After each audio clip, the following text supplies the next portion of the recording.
It's an issue that impacts all Californians. For years, the price of power has risen dramatically, and it's impacted families trying to keep the lights on. In a report by the California Public Advocate's Office, it shows the price of electricity for PG&E has risen more than 100% in the last decade. And they aren't alone. Southern California Edison and San Diego Gas and Electric have also raised their rates. But it's not just for counting inflation. Analysts found the main drivers are also wildfire mitigation and insurance. Gas prices have also been impacted by state policies. California has consistently placed new regulations on the oil and gas industry, which companies say contributes to the price you are paying at the pump. Here's a look at the difference in gas prices from California to the U.S. since 2019. So joining us now, California Air Resources Board Chair Liane Randolph. Joining us, thank you so much for being with us on California Politics 360. Thank you for having me. Thank you so much. So I just want to start this week. The Newsom administration, you announced your retirement, which is happening sooner than expected. Why did you ultimately make that decision? I just decided it was the right time. I accomplished the things on my to-do list that I wanted to accomplish when I came to the Air Resources Board, getting the 2022 scoping plan updated, implementing the governor's zero emission vehicle executive order, and reauthorizing our cap and invest program, which the governor and the legislature just accomplished. And I decided it was a good time for me to move on. And I have a wonderful successor in the governor's climate advisor, Lauren Sanchez. Yeah, you mentioned cap and invest. Yes. And I know the state this year really tried to balance affordability while also meeting the clean energy, renewable energy goals that it has, that you have been a part of. The governor signed a set of proposals, including the extension of cap and invest, and also a proposal to produce more oil in Kern County, this grid regionalization that allows the state to trade renewable energy. Just how much of an impact do you see that having on the wallets of everyday Californians? Oh, I think this legislative package is a huge improvement. On the regionalization issue, I actually worked on that issue when I was a public utilities commissioner. It's been an important effort for quite some time because unlike Texas, which is an energy island, which creates challenges for them, California has the opportunity to work with the entire Western Interconnect.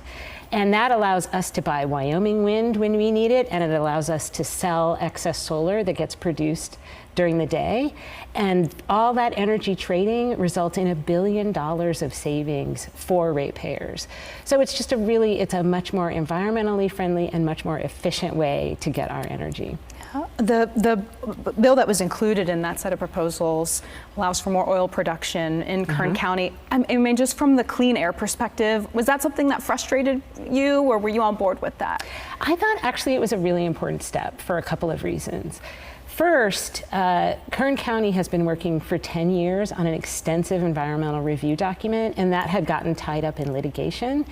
And, you know, as the governor and the legislature have been trying to work on, we need to make sure that we do the appropriate environmental review, but when that's completed, we need to be able to move on and build projects that do the right things.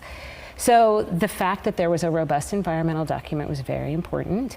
The fact that the document requires drilling to be done outside of the health protective zones, which protect residents, schools, daycare centers from drilling, which is a really important legislative accomplishment that the legislature and the governor did a few years ago. The fact that that is in place means that the crude will be extracted with environmentally protective measures. And several refineries in California are optimized to produce California crude. That is the most efficient type of crude for them.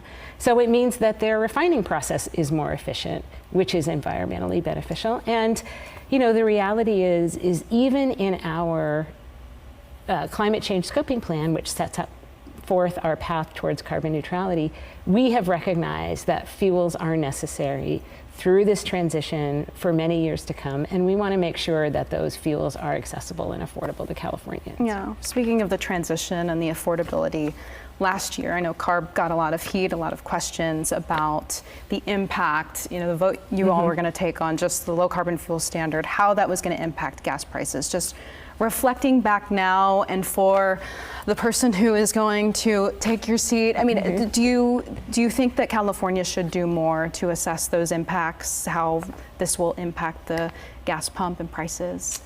You know, the regulatory process requires a really robust economic analysis, which CARB did, and I think that information is sufficient to allow us to really assess the economic benefits and the potential economic impacts of these policies. And what we have shown consistently with our key environmental programs is that there's always concerns that they're going to be, crazy expensive, and the reality is that they have proven to be cost beneficial. They have proven to result in healthcare savings. They've proven to benefit people's lives, and they've really proven to make California a better place to live.